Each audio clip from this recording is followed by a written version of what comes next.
క్రియాయోగ క్లాసుల కోసం పైన ఉన్నటువంటి ఫోన్ నెంబర్ని సంప్రదించండి.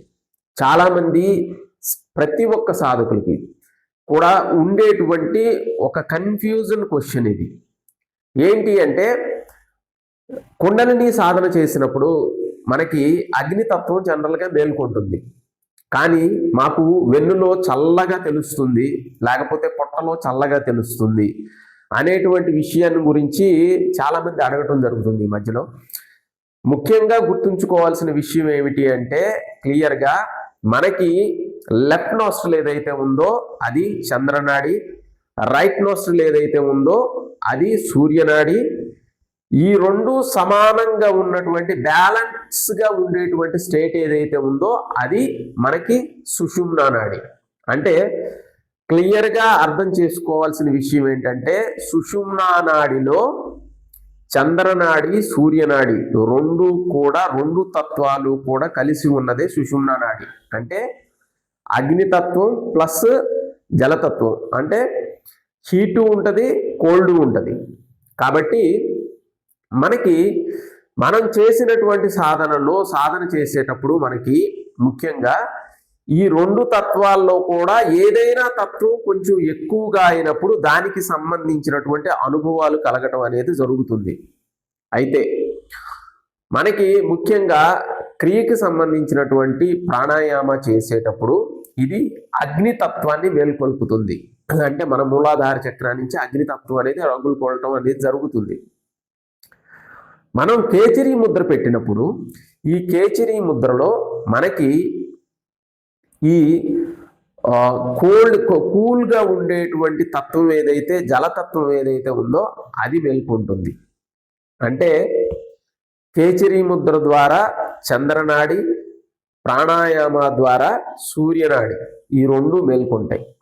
కాకపోతే మనకి ఈ సాధన చేసేటప్పుడు ఏమవుతుందంటే, మీకు కింద నుంచి అగ్నితత్వం, పైనుంచి ఈ చల్లగా ఉండేటువంటి జలతత్వం, ఈ రెండు కూడా కలిసినప్పుడు ఏమవుతుందంటే మనకి రెండు కూడా బ్యాలెన్స్ అవుతాయి. ఒక స్టేట్లో సాధన అనేది పర్ఫెక్ట్గా జరిగినప్పుడు అవి బ్యాలెన్స్ అవుతాయి. కానీ కొంచెం బాడీలో హీట్ ఎక్కువైనప్పుడు కూడా దాన్ని చల్లపరచడానికి బాడీ అనేది కూల్ చేసుకుంటుంది కేచరీ ముద్ర ద్వారా. ఇది కూడా గమనించాలి. ముఖ్యంగా కేచరీ ముద్ర పెట్టినప్పుడు మనకి కుండలిని అనేది ఒకటి టాప్ టు బాటమ్ అవుతుంది, బాటమ్ టు టాప్ అవేకెనింగ్ అనేది ఉంటుంది. మోస్ట్ ఆఫ్ ద పీపుల్ పైనుంచే యాక్టివేషన్ అనేది జరుగుతుంది, తలపై భాగం నుంచే జరుగుతుంది. ఇంకొక ముఖ్యమైనటువంటి విషయం ఏమిటి అంటే, మనకి ప్రాణాయామ ద్వారా కుండలిని అనేది కింద నుంచి యాక్టివేషన్ స్టార్ట్ అయినప్పటికీ ఎక్కువ కేచరీ ఉండటం వల్ల పైన చక్రాల్లో యాక్టివేషన్ ఎక్కువగా ఉంటుంది, పైన చక్రాల్లోనే ఎక్కువ స్టక్అప్ అవటం అనేది జరుగుతుంది. ఎందుకంటే మీరు ప్రాణాయామ అనేది కంటిన్యూగా చెయ్యరు. ఒకటి దీనికి రీజను, ఎందుకంటే ప్రాణాయామాల్లో మీరు కింద నుంచి పైకి ఎత్తాలి శక్తిని, ఆ కుండలిని ప్రాణశక్తి ద్వారా కుండలిని శక్తిని పైకి ఎత్తాలి, పైన చక్రాల్లోకి ఎత్తాలి. కానీ మీరు ప్రాణాయామం ఎప్పుడైతే ఆపేస్తారో, ఆపేసినప్పుడు కింద చక్రాలు మొత్తం కూడా మళ్ళీ ఎనర్జీ అనేది డౌన్ అయిపోయి నార్మల్ స్టేట్కి వచ్చేస్తాయి. కానీ పైన ఉన్న చక్రాల్లో ఆజ్ఞా చక్ర యాక్టివేషన్ మనం ఇంతకుముందు కూడా చెప్పుకున్నాం. ఇది ఎనర్జీ ఫీల్డ్ అని. ఇది చాలా స్పీడ్గా యాక్టివేషన్లో ఉంటుంది. చాలా స్పీడ్గా ఎక్కడికి వెళ్ళినా, గుళ్ళకి వెళ్ళినా, ఎక్కడైనా పవిత్రమైన ప్రదేశాలకు వెళ్ళినా, ఆధ్యాత్మికమైన విషయాల్లో విన్నా కానీ ఇది యాక్టివేట్ అవుతుంది. కాబట్టి హయ్యర్ చక్రాస్ అంటే ఆజ్ఞా సహస్రార చక్రాలు ఎక్కువగా యాక్టివేషన్లో కంటిన్యూగా ఉంటాయి. అందులో కేచరీ పడ్డటువంటి వాళ్ళకి యాక్టివేషన్ అనేది ఇక ఎడతెరిపి లేకుండా కంటిన్యూగా ఉండేటువంటి అవకాశం ఉంటుంది. కాబట్టి హయ్యర్ చక్రాస్ అనేవి ఓవర్ యాక్టివేషన్లో ఉండటం అనేది జరుగుతుంది. వీటికి సంబంధించి వివరాలు కూడా ఎలాగా వాటిని మనం బ్యాలెన్స్ చేయాలి అనేటువంటి విషయాన్ని కూడా ఆల్రెడీ తెలియజేసాం, చాలా వీడియోల్లో తెలియజేసాం. అయితే మనం తీసుకునేటువంటి శ్వాస ఎప్పుడైనా గమనించండి, లోపలికి తీసుకునేటువంటి శ్వాస అంటే అది చల్లగా ఉంటుంది, బయటికి వదిలేది వేడిగా ఉంటుంది.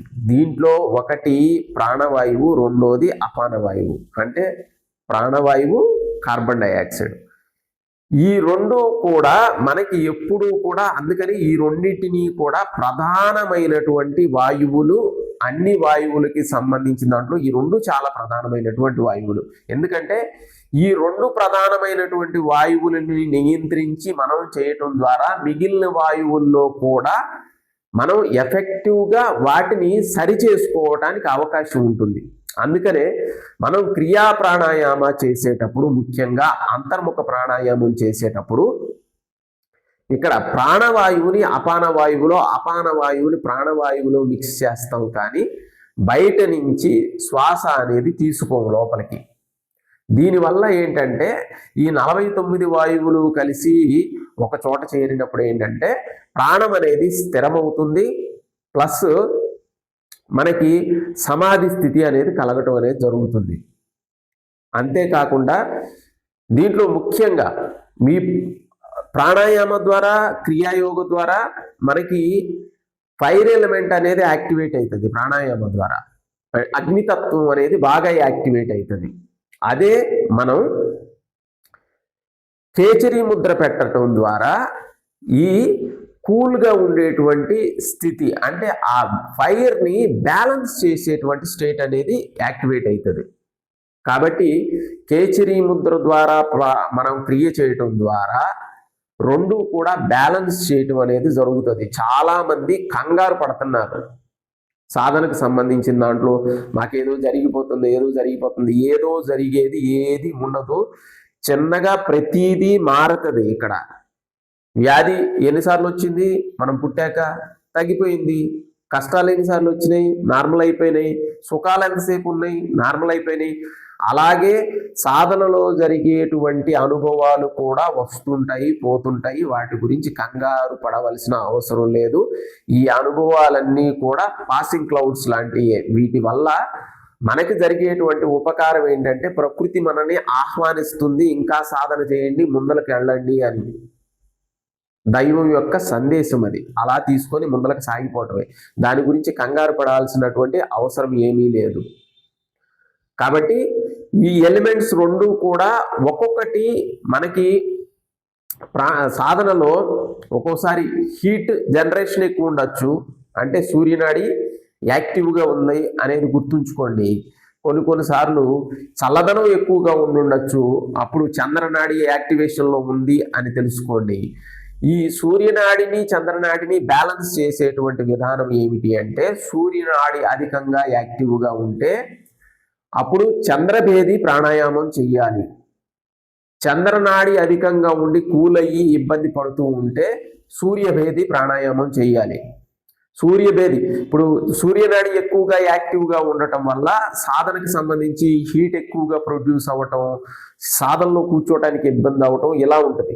చంద్రనాడి ఎక్కువగా యాక్టివ్గా ఉంటే బద్ధకంగా ఉండటం, కదలనివ్వకపోవటం, సుఖంగా హాయిగా ఉందని చెప్పేసి అలాగే కంటిన్యూ అయిపోవటం, ఇలాంటి రకరకాలైనటువంటి ఇబ్బందులు కలగటం జరుగుతుంది. వీటిని బ్యాలెన్స్ చేయాలి అంటే మనం ఎప్పుడైనా సరే కేచరి ప్లస్ ప్రాణాయామ రెండు కలిసి చేసేటప్పుడు అవి బ్యాలెన్స్ అవుతాయి. మీకు ఒకవేళ పూర్ణ కేచరి లేకపోతే అర్ధ కేచరి అయినా కానీ ప్రాక్టీస్ చేయండి. దీనికి సంబంధించి ఇంకా చాలా వివరంగా చెప్పాల్సినటువంటి విషయాలు చాలా ఉన్నాయి. అంటే వేగస్ నర్వ్ గురించి, మన స్పిరిచువల్ వేలో అది ఏ విధంగా ఉపయోగపడుతుంది, ఇంకా ఈ స్పైనల్లో ఉండేటువంటి ఫ్లూయిడ్ అనేది మనకి స్పిరిచువల్గా ఏ విధంగా మనం ఇప్పుడు దాకా చెప్పుకునేటువంటి విషయాల్లో జనరల్గా మనకి ఆధ్యాత్మికంగా వెళ్ళేటువంటి మార్గంలో శరీరానికి కాకుండా మానసికమైనటువంటి విషయాల గురించి ఎక్కువగా చెప్పుకుంటూ వచ్చాం. కానీ ఇంకా శరీరం కూడా ఏ విధంగా సపోర్టుగా ఉంటే ఆధ్యాత్మికంగా ఎదగటానికి అవకాశం ఉంటుంది, ఏది ఎలా పనిచేస్తుంది శరీరంలో ఆధ్యాత్మికమైన ఎదుగుదలకి, ప్లస్ ఈ స్పిరిచువల్గా మనం లౌకిక జీవితం ఆధ్యాత్మిక జీవితంలో కూడా వెళ్ళటానికి. అంతేకాకుండా ఈ 72,000 నాడుల్లో కూడా ఉండేటువంటి ఆటంకాలు ఏవైతే ఉన్నాయో అయ్యే కర్మలు, ఆ కర్మల్ని ఏ విధంగా తొలగించుకోవాలి అనే దాని గురించి కూడా చాలా క్లియర్గా ఉండేటువంటి వీడియోస్ వస్తాయి. అంతేకాకుండా మనకి క్రియాయోగలో చాలా స్పీడ్గా వెళ్ళేటువంటి మార్గం ఇది. ఏ సాధనలో అయినా కానీ చాలా టైం పడుతుంది. ఒకటి రెండోది స్థితి నిలవదు, 3 స్థితి జారిపోతూ ఉంటుంది, వచ్చినా కానీ జారిపోతూ ఉంటుంది. కానీ క్రియలో అలా ఉండదు. స్థితి ఎప్పటికీ కూడా శాశ్వతంగా నిలిచి ఉండేటువంటి మార్గం. మన ఉరుకులు పరుగులు అక్కడికి ఇక్కడికి చాలా రకాల విషయాల్లోకి వెళ్ళాల్సిన అవసరం లేదు. ఒక క్రియాయోగిని పర్ఫెక్ట్గా మాస్టర్ అయితే ప్రతి ఒక్క సాధనలో కూడా మీరు మాస్టర్ అవుతారు.